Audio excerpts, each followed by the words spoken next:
Olá, pessoas queridas, sejam todas bem-vindas.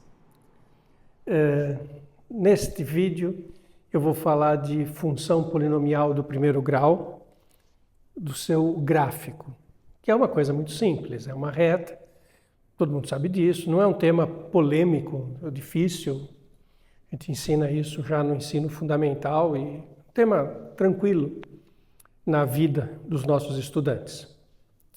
Mas tem umas reflexões não triviais que eu vou fazer ao longo do vídeo, tá? São coisas bem interessantes, bem sutis, bem saborosas.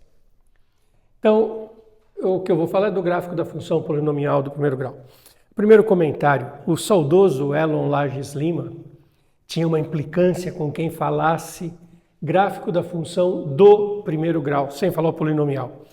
Que ele dizia que isso passa uma imagem falsa de que toda função tem grau. Se eu falo gráfico, ou se eu falo função do primeiro grau, dá a impressão que toda função tem um grau, e só as funções polinomiais têm grau. Então ele insistia no uso do polinomial. E o Elon tem razão, mas eu acho que era um preciosismo exagerado da parte dele. Quando a gente fala função do primeiro grau, todo mundo está pensando na função polinomial. Não é por causa disso que as pessoas vão pensar que função trigonométrica também tem grau. Bom, a função polinomial do primeiro grau é aquela que é dada pela expressão ax mais b, com a e b números reais fixos. X é a variável. Uma função da reta na reta. O que é comum, tem quase todo livro didático, a coisa mais básica. Mostrar para o aluno que isso é uma reta a partir de exemplos. Então, a gente parte de um exemplo concreto, por exemplo, a função x mais 2, e coloca no gráfico vários pontos. X igual a menos 1, soma dá mais 1. Então, esse ponto aqui está no gráfico. Quando x é 0, 2. Quando x é 1, 3. Quando x é 2, 4. Nós fazemos uma coleção de pontos e o aluno percebe intuitivamente, de uma forma muito clara, que esses pontos estão alinhados, que eles formam uma reta. Então, essa é uma maneira que é muito comum nos livros didáticos de lidar com essa informação. O gráfico da função polinomial do primeiro grau é uma reta. O aluno se convence disso sem nenhum trauma. O que a gente ensina, rapidamente sobre isso? Quando o coeficiente a é zero, a função fica simplesmente f de x igual a b, que é uma constante. E o aluno também rapidamente se convence que se todos os valores de y são constantemente iguais a b, o gráfico é uma reta horizontal, o gráfico da função constante. Para um a e b genéricos, o gráfico vai ser uma reta. E a gente ensina também os alunos que o A chama-se coeficiente linear, angular, que o B chama-se coeficiente linear, que o B é esse ponto onde corta o eixo Y, porque ele está associado ao x igual a 0. Quando x igual a 0, a imagem dá o B. E quando x igual a 0, nós estamos no eixo Y. E que o A chama-se coeficiente angular, e ele é igual à tangente trigonométrica deste ângulo θ, que a reta faz com o eixo das abscissas, medido como na trigonometria, no sentido anti-horário. Tudo isso a gente ensina rapidamente, já no ensino fundamental. O que alguns livros trazem, aí já não são todos, é um argumento um pouco mais refinado do porquê que esses pontos, que o gráfico da função polinomial do primeiro grau é sempre uma reta. Como se fosse um teorema, digamos assim. O que os livros trazem? Uma argumentação que é muito frequente é essa daqui. O livro considera 3 pontos que estão no gráfico. Observe que deliberadamente eu não desenhei alinhados. Pontos de abscissa x0, x1, x2 e as ordenadas y0, y1 e y2.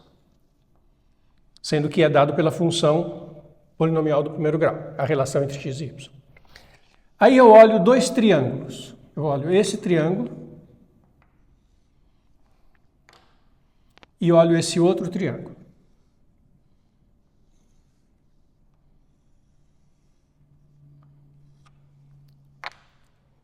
Pegando os pontos que eu estou supondo que são do gráfico e traçando aí retas paralelas aos eixos, fazendo triângulos que são, na verdade, triângulos retângulos aqui.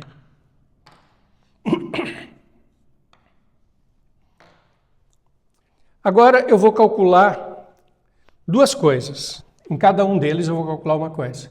Eu vou calcular quanto que dá o ΔY dividido pelo ΔX.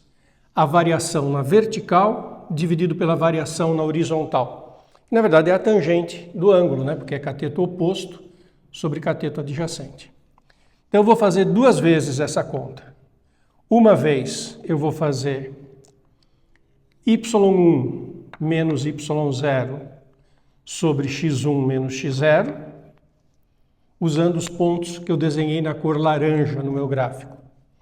E a outra conta, eu vou fazer y2 menos y0, x2 menos x0, que é o gráfico que eu desenhei nesse tom meio azul, meio lilás.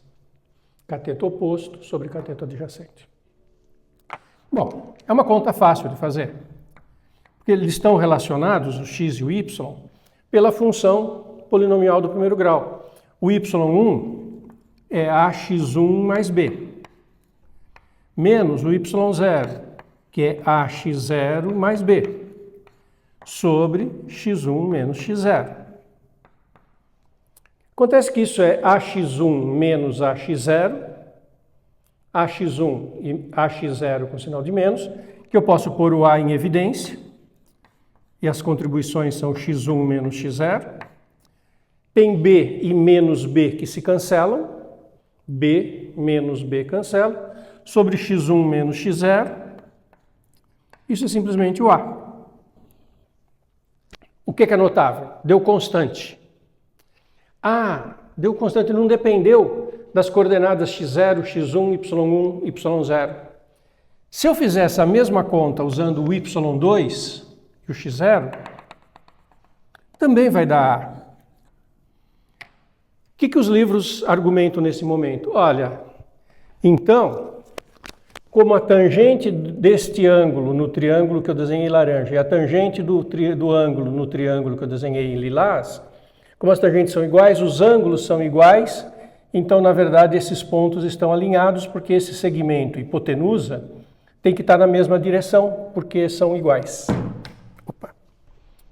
Perfeito? E isso seria uma demonstração de que, dados 3 pontos no gráfico da função polinomial do primeiro grau, eles estão alinhados. Bonitinho, não é difícil, dá para fazer e é convincente. Bonito, né? Só que não.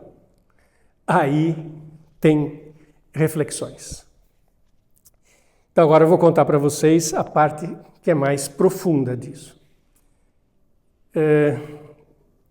Logo depois que eu terminei a minha faculdade, eu já estava formado na graduação em matemática. Vendo isso num livro didático, me apareceu uma pergunta na cabeça e eu fiquei bastante confuso. Conversei com muitos colegas até começar a entender o que estava acontecendo. Qual era a minha dúvida? Bom, reta. Vamos voltar. Uma visão axiomática da geometria, lá no Euclides, nos elementos de Euclides, Euclides ainda tentava explicar o conceito de reta dando uma definição muito ingênua, que hoje a gente considera equivocada, que a teoria evoluiu, temos uma visão de uma teoria axiomática da geometria, em que reta é um conceito primitivo. Se reta é um conceito primitivo, ele não tem definição. Reta é aquilo que é caracterizado pelos axiomas, que satisfaz os axiomas. 2 pontos determinam uma reta. Não tem uma definição de reta, porque é um conceito primitivo. Não cabe dizer reta é o conjunto dos pontos que isso a isso. Porque é conceito primitivo. Na visão moderna, que ficou muito forte a partir do século XIX, trabalhos de Hilbert, Reta não tem definição. Se não tem definição, como é que isso prova que é uma reta? Provar que uma coisa é um objeto é você provar que aquela coisa, que aquele objeto satisfaz as propriedades que caracterizam aquilo. Provar que é uma reta, eu teria que provar que esse gráfico satisfaz aquilo que caracteriza uma reta, mas a reta não tem definição, não tem uma propriedade. Então o que isso prova? Olha como isso é profundo, tá? Não é para falar, isso não é coisa para se discutir no ensino fundamental e médio. Acho que essa continha aqui no ensino fundamental ela até prova uma coisa bonitinha, que eu já fecho com isso. Mas então o primeiro problema, a teoria axiomática não tem gráfico. Reta é dada pelo que os axiomas. Na teoria axiomática não tem R, não tem R2 e não tem função. Quando nós construímos o R2, o plano cartesiano, e fazemos geometria analítica, nós criamos um modelo para a geometria axiomática. E aí nós temos que descrever o que dentro deste modelo são as retas. A gente interpreta o que reta vai significar dentro do modelo. E daí a gente verifica que os axiomas estão satisfeitos dentro do modelo. E quando nós fazemos geometria analítica, e o nosso modelo para o plano é o R2, desse jeito, com sistema de coordenadas, a gente interpreta retas como sendo o conjunto dos pontos que satisfazem uma equação linear do tipo ax mais by mais c igual a zero. E também não se prova que é uma reta, porque é, por definição, a interpretação de reta dentro do modelo. Então, as equações dadas desse tipo são as retas. E aí a gente observa o seguinte, que se o b for zero, o x é constante, porque daí fica ax mais c igual a zero, passamos o c e o a, isola o x constante, isso significa uma reta vertical. Então, uma equação linear em que o b é zero dá origem a uma reta vertical que não é função, porque para um mesmo x tem muitos y. Se o b é diferente de zero, isso vira uma coisa em que o y é alguma coisa x mais alguma coisa, que é exatamente a função polinomial do primeiro grau. Então, são as outras retas. E isso é a interpretação que se dá para fazer geometria analítica no R2.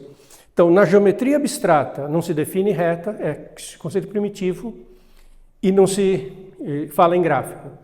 No modelo R2 da geometria analítica, nós interpretamos as retas como sendo as equações em duas incógnitas, ax mais by mais c igual a zero. E também não se prova que são retas, porque é a interpretação de que isso é uma reta. Então, o que esse desenho prova? E eu termino o vídeo com isso. Essa demonstração prova uma coisa muito bonita, útil, importante. Ela prova que nesses dois triângulos, os ângulos são iguais. E que a tangente dos ângulos é o A.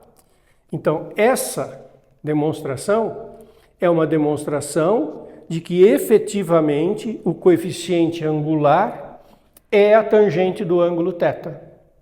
E isso, de uma maneira muito forte, intuitiva, nos convence do alinhamento dos pontos, porque, como os ângulos têm a mesma tangente, são iguais, então esses pontos estão alinhados, isso é uma coisa muito intuitiva. Mas do ponto de vista lógico, tem todas esses pensamentos envolvidos. É muito rico isso, é muito bonito.